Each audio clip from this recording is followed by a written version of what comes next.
listening to the Pharmacy Podcast Network.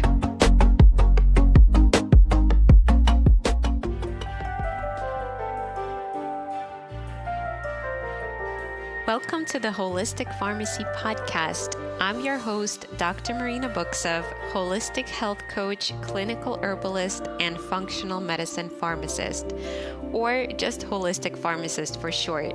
I'll be sharing inspiring stories of my guests who have shifted into holistic modalities, both personally and professionally.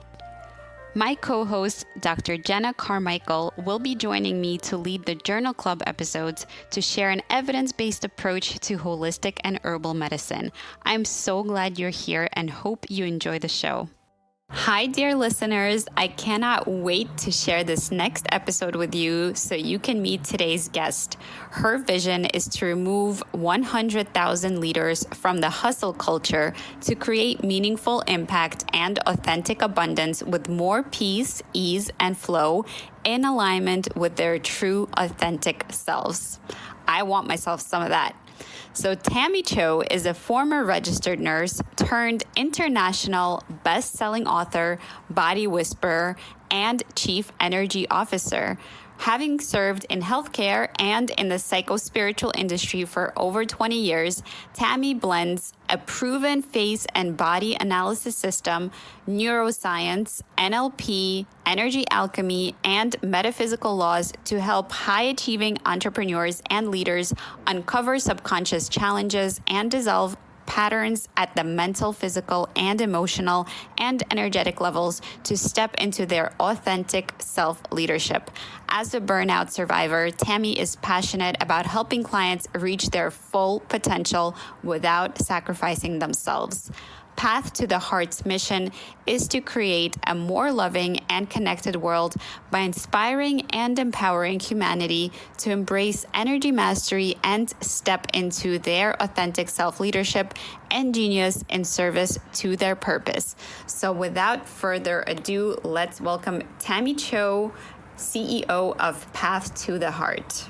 Hi, everybody. Welcome back to the Holistic Pharmacy Podcast. I have with me a very special guest on the show today who is different from my usual guests, and you'll find out exactly how. So she is a former nurse turned body whisperer, and she's the chief energy officer of her own company called Path to the Heart. And I'm super excited to introduce Tammy Cho. Thanks for having me, Marina. I'm happy to be here and just speak to your people and share my wisdom for everyone. Yes, it is so amazing. We met recently through some networking, and we found that we had so much in common, including the journey from like the more allopathic and corporate world into the more holistic area. And you're doing such amazing things in the psycho-spiritual world, as you call it. And I'm just so excited to kind of learn about the steps that you took along your journey and how you became who you are today and what you do. So why don't we just start out with where you were born, where you grew up, and how you came to be a nurse in the first place? Yeah, sure. I'd love to. My name is Tammy Cho, and I'm born in Vancouver, BC, Canada. And my journey started essentially, I was a registered nurse for 20 years and also in the psycho-spiritual. I was always really interested in this world. But my story really started when one day I was literally on the phone with a patient and everything felt normal within myself. And I suddenly started having chest pain and heart palpitations that radiated up my jaw and down my arm. And I was like, really hearing this fuzzy sound in my ears, and I was struggling to breathe, the full works. And I just ended up being wheeled off to emergency in front of everyone at work. And, that was a really big wake-up call for myself. Essentially, I wasn't having a heart attack, but I was having a panic attack and burning out. That really, made me slow down, obviously.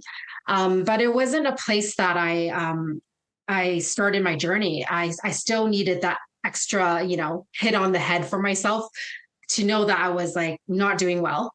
My daughter was 6 months old at that time, and our kids are such gifts to us, right? And she lay there on the baby Einstein mats with the hanging toys, and she intentionally hit one of the hanging toys for the first time, Marina. And if it wasn't for this community nurse that's next to me, seeing how I was so disconnected to the fact that my baby did something intentional for the first time, I would have known how disconnected I was to my own child. And yeah, this really made me start my journey, and obviously doing therapy and counseling on all of these things. But I also ventured into really like personal development left and right. I became this personal development junkie, friend a mastermind, became an NLP practitioner, ran all these masterminds, and even became a millionaire at that point, through real estate and such. But I was like, I was still so unhappy when I actually slowed down.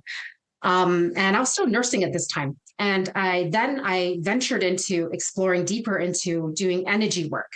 And, I got all my certifications, professional training, intuition and shamanism, bioenergy healing. And, when I was honest with myself and I stopped exchanging healings 2 to 3 times a week, I still was suffering with underlying generalized anxiety and depression. And I was still actually going through the cycles of burning out.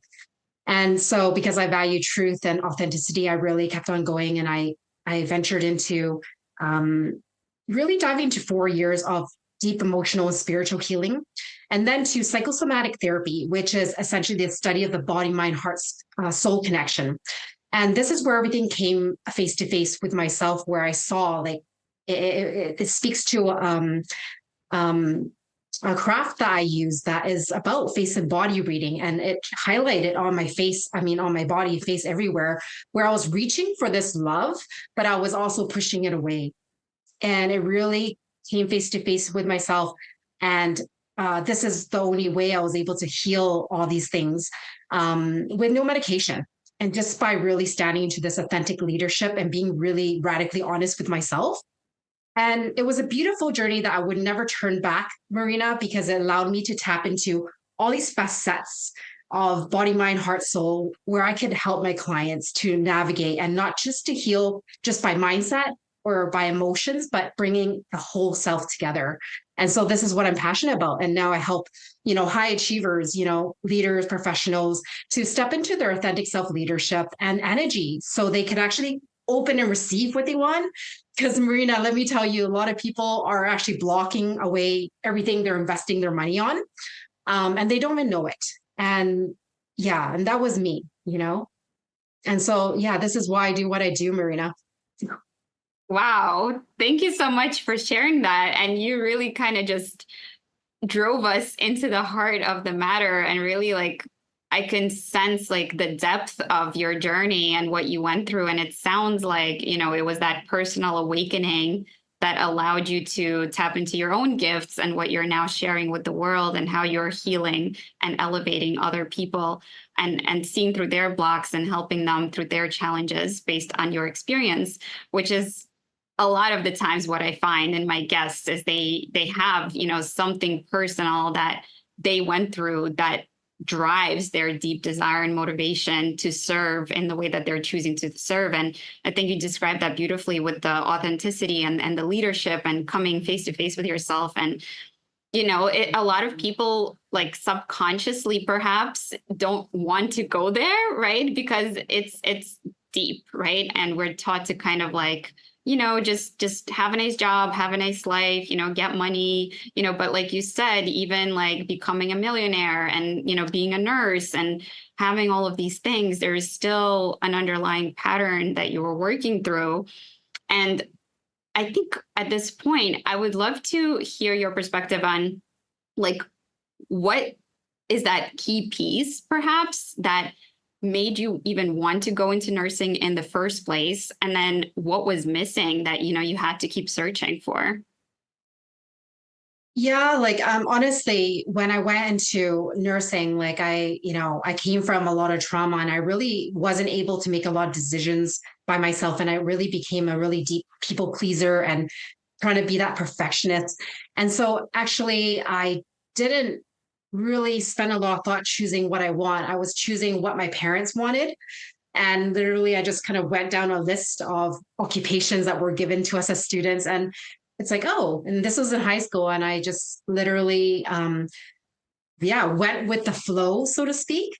But it was always obviously behind the scenes perfect for me. But at the time, I wasn't in a place of power within myself. But I went into nursing because I cared. And I cared for my grandma at the time who raised me when my mom had left me when I was a baby. And so I was very much a really good caregiver naturally, I felt. And so that's what brought me into nursing. And, honestly, I was a nurse for 20 years before I left. And I really, evolved into different nursing careers, into a leadership role overseeing the hospital, to being like at the bedside as a nurse with a client, a patient at the time, right? So I had a big range. And what I realized that a part of me knew that I was meant for more. There was something inside of me that was telling me, there was more. I didn't even know how to put languaging around it, but there was just this small light amongst the depression I was experiencing. And yeah, that kept me lit. It was bright enough, even it was very dim at that time, but it kept me lit up to keep on going and moving towards something. And I didn't know what that was. Yeah. And within nursing, I was doing really well. I was like, obviously this high achiever. I looked really good on the outside and high functioning. And I think it's important to realize that a lot of people are high functioning and still have depression. And so you're not alone if you're out there. And that was me as a nurse. And that started me. I actually did part-time as a nurse for a while before I totally moved over into what I do now full-time. And so it was a process. It wasn't necessarily a decision right in the middle, Marina. I'm sure your journey was probably somewhat similar to this. Yeah.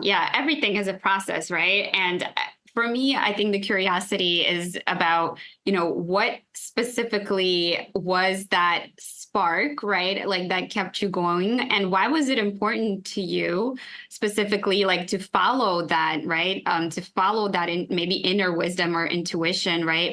And specifically, you mentioned like drug-free, right? Like a drug-less path to self-actualization, or to at least self-discovery, right, which is always unfolding. And so why were those things important to you? Yeah, I just like and some of these things, it's like part of my inner being knew. Like even when I had my kids, I had both kids without medication, and it wasn't that there's a time and place for medication and all those things. I think we could agree. And for myself, it was just important. And it's like something in our essence of our soul for me that I knew that didn't feel right. That didn't feel aligned, even though my mind was saying all these things. And like I said, the spark wasn't something I could really, put languaging around at that time. However, as I ventured on my own healing and removed more layers around my heart, I saw myself more. I saw my gifts. I saw what was possible. When I did the energy work, I realized I was an empath and I had these gifts and I could heal the room. And this download came into the room at that time that you're meant to do this. And it's like all the little crumbs started laying in our path, in my path, and most of our paths, if we know where to look and how to like be aware of it, right? And so it's like it's inner calling, I think a lot of people call it. And yeah. And as I just continued on my path and became more intentional with it, it became more and more clear. And I knew that it was not a negotiable. My soul's path, my calling, or passion, whatever you want to call it, right? It's burning. That was the light that was burning inside of me. I knew I was here to make a difference and do something. And it was bigger than just being a nurse. And nothing against the healthcare profession. We do amazing work, but we're overworked. And there's a place where we need to stand up for ourselves, where we care for people, but we must care for ourselves. Otherwise, there's this whole pandemic of burnout out there that people don't choose to talk about. We just wear this mask on our face. That was me, right? Back then, like as a nurse, like I wasn't happy in all this, but I put a really strong mask on.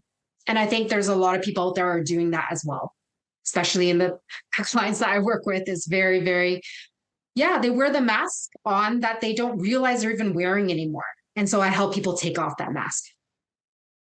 Yeah, I love that. And obviously, I'm resonating with everything that you're sharing because we do have a lot of similarities, even like down to a drug-free birth process. And yeah, maybe not necessarily always knowing where this impulse is coming from or being able to define or verbalize it, but also just figuring out like that when you do align with your inner voice and your authenticity, it actually feels better. Life feels better, and the depression, and anxiety and the negative things, like fall away when you start to walk along that path with the breadcrumbs and start following it. So for you, I'm also interested to find out where you kind of drew the energy and the strength and the motivation to like continue following the crumbs, and I know you mentioned that you became a millionaire, right? So it's like, how did you reconcile, the money or the energy or the time that you were investing in like this self-development? You have maybe money over here, and I don't know at which point you got the money, right? But where did you draw upon to get these resources and the support that you needed to get to where you are? Yeah, like I honestly, the drive, like the energy, the motivation when you're already stressed, like what, like honestly, if I had a tip for everyone, where it starts on the journey of still, working in, the previous job, so to speak, that maybe you're, wanting to break free of, is that like following your pain. I know that sounds very interesting because a lot of us don't want to feel our pain. And that's actually what keeps us in our head and out of our bodies and our hearts to even feel deeply more of who we are, which brings more of the happiness and fulfillment and all these wonderful things that we hear about. So yeah, like it's like when you feel like you're shooting in the dark and it's like, it's like trust that, allow yourself to journey through the pain of what you're experiencing, the discomfort. You could grow as fast as you allow yourself to be uncomfortable with discomfort. And that's part of growing, that's part of change. And that's one thing I knew is that that love and care that I had for my patients at that time was the fuel for me, because I felt that wow, like the pain for me was like I could help them heal more and better. And if they saw it this way. And I realized that my gifts no longer fit the box of where I was working. And there's no judgment on the patients. That's just where they're at and they're healing, right?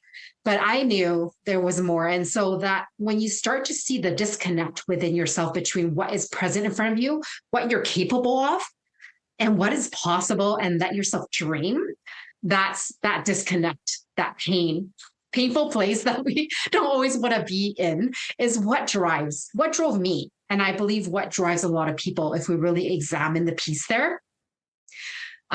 So yeah, that's what I would say for people like in this space, in this journey. That's what it felt for me.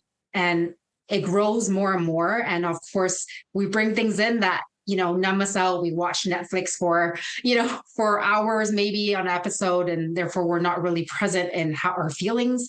Or we have too much, wine or beer at the end of the weekend, or wine parties with the girls, whatever that is, right? Like, it's like speaking about how we're unhappy sometimes dispels the unhappiness. And so therefore it feels okay to stay where we are.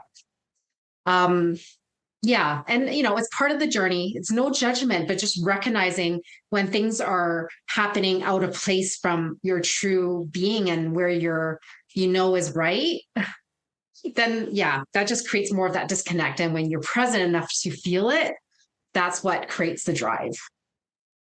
Wow. I love that.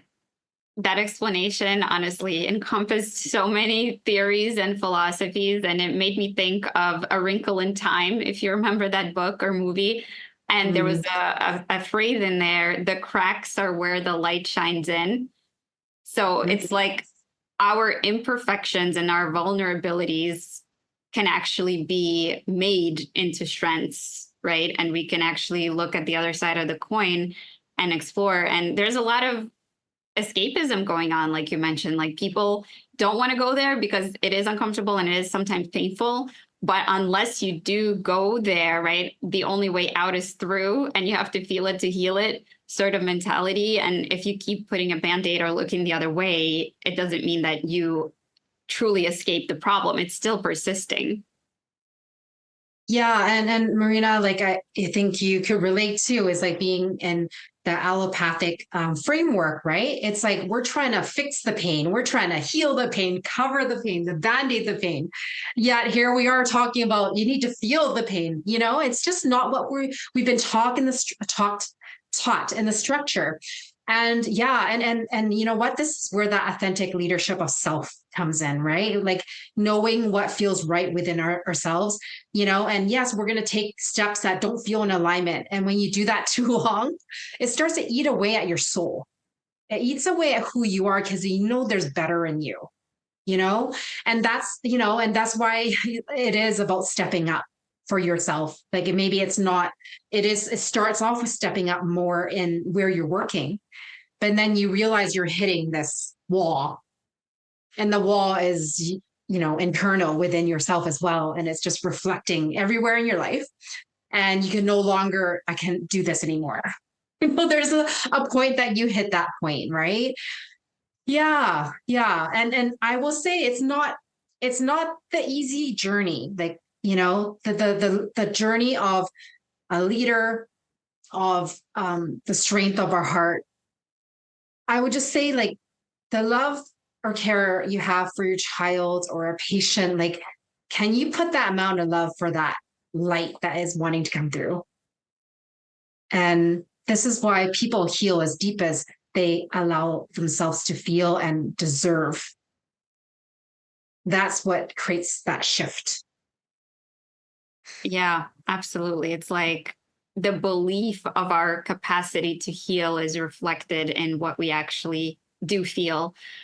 And what you're speaking on is so prevalent in the healthcare industry, like you said, and it's the healers that are healing other people, like tons and tons of patients that are dependent on these healers are themselves burned out, because it's really hard to be healthy when this system is unhealthy and the odds are really stacked against us, with the amount of hours and the shifts and lack of breaks and all of this stress and pressure on a single practitioner, or professional that has so many things riding on them, right? And liability. And it's just not set up in the ideal way. And like for me, my mission is also to really focus our efforts on like a preventative and macro approach, so that there's less people that are needing professional help out there, so that there's people that are self-sufficient and able to help themselves, and for both patients and providers, it's important to put the oxygen mask on first, because otherwise you can't help other people if you yourself are struggling.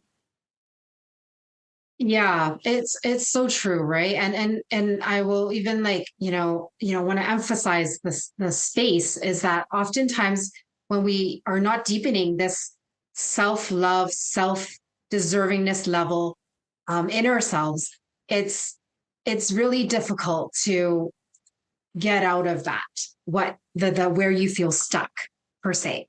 Like very much like someone who is in an abusive relationship, they will keep letting the abuse happen until there's something in ourselves that we put our foot down. There's something more important than self, often a child. That love, that similar amount of love, we got to learn how to give that to ourselves. That's what actually creates I call it energy shift, to want to do something different. Otherwise, we will play the cycle in a while for a long time. And so, yeah. And so that's where I just want to really emphasize this piece, because I know a lot of people get stuck here. And I just want to give a little tidbit on where to look and where to feel. So, yeah. And we both utilize a system called positive intelligence. And one of the first powers that we develop using that system is empathy. So that's kind of what you're speaking to, where it's so easy sometimes to have empathy for our patients and especially for our children, but it's not as easy to have that compassion for yourself. And so it does take like building that muscle and that awareness for you to start making different choices, right? So that's really important. And I also would like to go back to, first of all, congratulate you on becoming a millionaire, right? Like that's amazing. When I learned that, I was like, wow. And then you still yet, aren't just stopping there. So you're still continuing on to build, this business and help people in all these ways. So, outside of money, right, as a driver, it's like, why not just like kick back and just enjoy your millions? Like for me, like when I made my millions, I wasn't happy still. And I feel like I see a lot of people that are striving for that next achievement and goal, whether that's money, whether that's another designation, whatever that is. It's like people are not authentically in abundance. And so for a lot of big part of my soul's path is to walk people to develop this emotional abundance within self. Because a lot of people don't actually know what that feels like. And therefore, it's really difficult to create that abundance and flow when you don't even have some sort of like, foundation for what it feels. And so we're recreating the past. And so that's why I feel really passionate about helping people take off this mask through a face analysis, and not to do it in a way where I'm just telling them what this means on their face, but to help someone actually drop into their body and their heart to really see themselves for who they are and to feel and have empathy for everything that they've gone through that shows up on their face and body. Um, this is a very important piece because when we are not feeling, we can't feel the abundance. You see how this works? Like our ability to feel is our ability to attract. And many people are, stuck in feelings and not leading their emotions and leading their energy. And so this is a big part of my mission here. So I don't, it's not that to me is not sufficient in my purpose to just land on money and just let it be. Yeah, so that's why I keep going. Because it's not my ultimate calling still, it's like, the job, our passionate job is the one that we'll do whether we have money or not, right? So that's what I feel. And I believe there's more wealth, in the sense that if we create more wealth, we could help more people. It's just how it works. Yeah. Yeah. Thank you for sharing that. And let's say that louder for the people in the back, right? It's money is one of those things that is just a moving goalpost. Like, I'll be happy when I have this much money or when I have this much. And like, no matter how much money you have, you're always like, spending, buying more things, like getting a different caliber, maybe status changes, but it doesn't get to that essential core desire of self-actualization. It's more like, like a marker, right? And so once you have a certain level, anything beyond that level doesn't really give you more happiness or satisfaction. And there's deeper desires that your soul is probably like knocking and asking you to go towards that is outside of the money. And so I really appreciate you sharing that. And also you mentioned the face analysis that you do that I really want to explore with you next, because I watched one of your master classes and I believe you have a special offer for people who are watching this podcast that I'd love you to share about. And from like a Chinese medicine perspective, I use like certain face analysis techniques myself, but this truly blew me away and took it to a whole other level. So please talk to us about your process.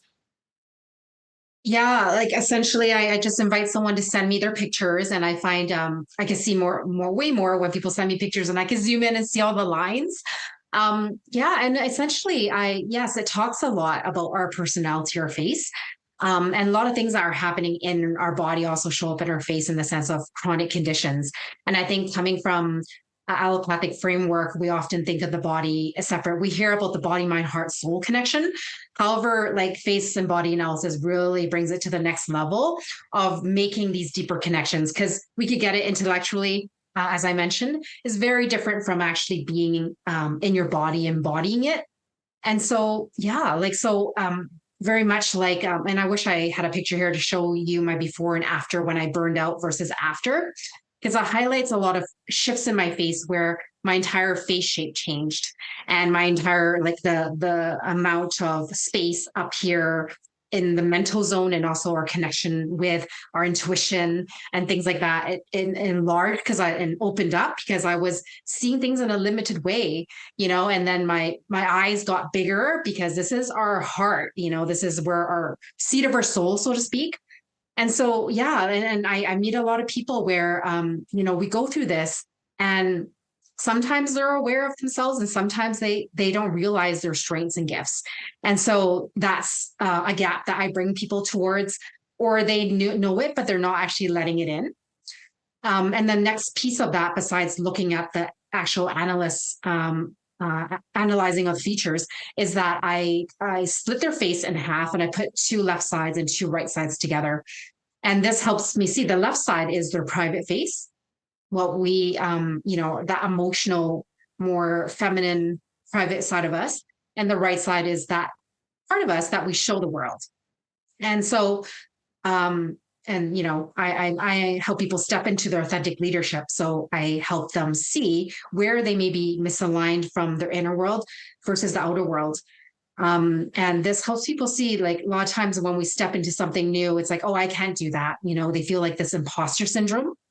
And so when we are out of alignment and we're not allowing ourselves to be our true selves, we feel like an imposter. We feel like, oh yeah, that's not me, that's them. There's all these languaging that transforms to and how we actually see ourselves and the relationship we have with ourselves. So I help support to shift that relationship to bring alignment. And face analysis is really equivalent to, other counselors and therapists that have taken psychosomatics. It's equivalent of something like 4 to 6 sessions of regular therapy, so to speak, because it's literally all written here. And it's really literally about coming face to face and allowing yourselves to receive ourselves. That's what I walk someone through in a face analysis, back to themselves, and really to stop running away from who they truly are. Beautiful. Yeah. Well, I can't wait to share that masterclass with our listeners. So we'll drop the link down in the show notes. And for those of you watching in Facebook, you can get the link in the comments as well. And Tammy, I want to just thank you so much for coming on and sharing your wisdom and your process with us. I think it's absolutely fascinating and something that a lot of people are probably not aware of. And it sounds like, it is a very much intentional and accelerated path to coming face to face, right? And facing off with yourself and figuring out, and really like on a body and soul level, like merging that mind body connection and being that bridge for yourself through this process. So I can't wait, for more people to learn about this and get their hands on this training. And if you have just a couple more minutes, I'd love to do a rapid fire round of questions with you. Oh, okay. Sure. All right. Awesome. Well, question one, I always like to ask everybody, what's your number one advice to improve somebody's quality of life right now? Yeah. You know what? I would say literally just accept what's happening in front of you. Because a lot of times when we are living life, it's like we're either not actually receiving what the good things are happening, or there's, negative things happening in our life that we're unhappy about, but we're not letting ourselves feel. And so if we just let ourselves accept it in the moment and allow it to be real for us, that actually is a great shift in the moment that can increase your quality of life right in that present moment and deepen your presence with self. That's what I would say. Yeah, I love that. And it certainly reflects what we've been talking about. And this next question is also because we talked about these topics. So if you find somebody does suffer from imposter syndrome, let's say, and they have this desire, to get outside the box, but they find themselves like holding themselves back, what breadcrumb would you give them so that they could take that first step? It's funny, like it's still the first thing that really comes up, and it's like the root cause of everything really comes back to how much we love and accept ourselves. And so can you take that first step into loving and accepting yourself and understanding that all the voices in your head are not you, and choose the voice that is loving? I love that. Choose the thing that makes you feel good, right? It's like, it can be so simple, but we overcomplicate it. So the last couple of questions are going to just be fun. What is your favorite hobby and your favorite thing to eat? My favorite hobby, like honestly, I love just getting together with my friends, and we usually do this thing where we ask each other a question. We pull some oracle cards. Like I'm really kind of into that, and just like sometimes it's like a walk in nature where we ask a question and like it gets answered, and I just love the magic in that. And yeah, just being with my soul and like sharing that connection with people. To me, like that's definitely kind of a hobby. I do that myself as a hobby too, but I love it when I'm connecting with my friends. So I definitely that's a hobby that I definitely create time for at least once a month when I'm not doing it by myself. And what do I like to eat, right? Yep. Oh my goodness. Okay, this is like you know what? When me and my husband go travel, we always miss the multicultural food in Vancouver. And we had this conversation. It's like, what if we could only have one type of food, which one would we be happy with? And we had to go with Chinese because there was like a good amount of vegetables in it. And there was also a lot of variety of sauces, and we like the sauces and flavor. So I would say Chinese food.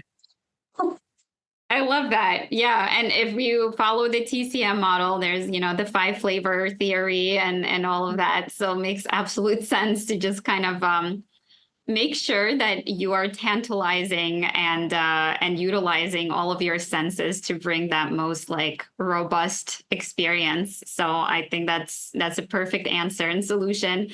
And finally, Tammy, I would love to just close this wonderful episode where you just brought so much heart and an amazing energy and wisdom with sharing how people can learn more about you and your work and get in touch with you. Yeah, sure. I am basically on LinkedIn, Facebook, Instagram, but essentially, you could also email me at Tammy at Path to the Heart. So TAMMY at path to the heart.com is essentially how it sounds.